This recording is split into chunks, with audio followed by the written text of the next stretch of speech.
Israel और Hamas के बीच भीषण युद्ध चल रहा है। हमास ने इजरायल के ऊपर दशक का सबसे बड़ा हमला किया है, जिसमें अब तक इजरायल के 1200 सैनिक मारे जा चुके हैं। इजरायल भी हमास के अस्तित्व को खत्म करने में जुटा हुआ है।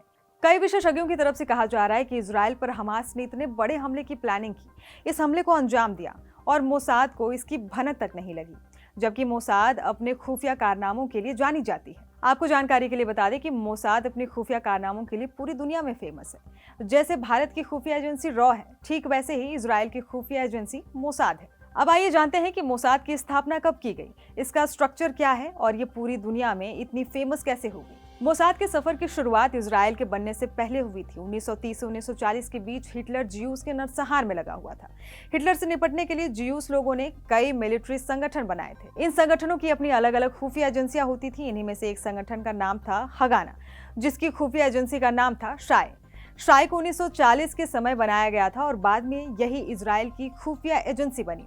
13 दिसंबर 1949 को इसका नाम बदलकर सेंट्रल इंस्टीट्यूशन फॉर कोऑर्डिनेशन रख दिया गया और फाइनली 1951 में इसे मोसाद में कन्वर्ट कर दिया गया। रेवॉल सुलोहा मोसाद के पहले डायरेक्टर बने। अब बात करते हैं मोसाद के स्ट्रक्चर की। इस समय इजरायल में 3 खुफिया एजेंसियां हैं।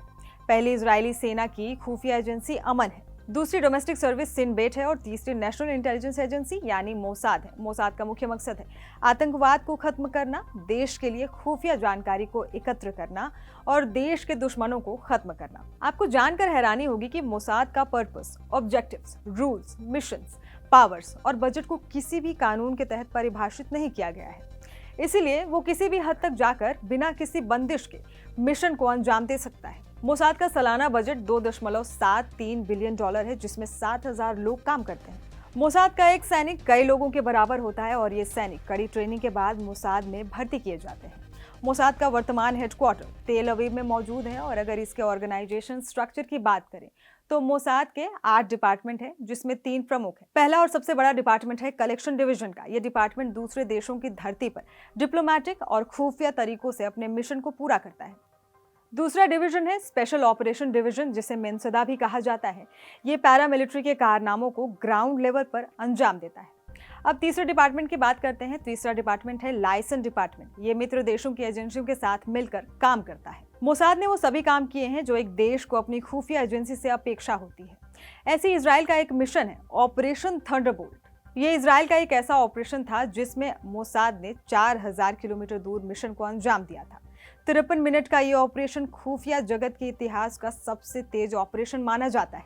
27 जून 1976 को इजरायल से एथेंस के लिए एक प्लेन उड़ान भरता है, जिसमें 246 यात्रियों के साथ 12 क्रू मेंबर्स तैनात थे। लगभग 1.5 घंटे बाद ये फ्लाइट एथेंस पहुंचती है, जहां से इस प्लेन में 58 यात्रियों के साथ 4 आतंकवादी भी सवार होते हैं। इनमें से 2 फिलिस्तीनी लिबरेशन आर्मी से जुड़े थे, जबकि 2 जर्मनी के रेवोल्यूशनरी ब्रिगेड से संबंधित थे।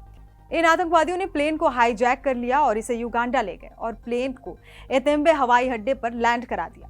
युगांडा के तत्कालीन तानाशाह इदी अमीन ने इस हाईजैकर्स को सभी सुविधाएं दी थी और इनकी सुरक्षा के लिए अपने सैनिकों को तैनात कर दिया था। आतंकियों ने इजरायल की विभिन्न जेलों में बंद अपने सैकड़ों साथियों को छोड़ने की मांग रखी थी। इतना ही नहीं, ये आतंकी विदेशों में बंद अपने दूसरे साथियों को छुड़ाने और $5 मिलियन अमेरिकी की भी मांग कर रहे थे। इसके लिए इन आतंकियों ने इजरायल को 48 घंटे का समय दिया। उधर इजरायल की सरकार ने इन सभी मांगों को खारिज करते हुए मोसाद और इजरायली सेना प्रमुख के साथ मीटिंग की और एक खुफिया ऑपरेशन की प्लानिंग की। 30 जून 1976 को आतंकियों से बंधक बनाए गए लोगों में से 48 लोगों को रिहा कर दिया गया। इनमें से अधिकतर बूढ़े और बीमार लोग थे।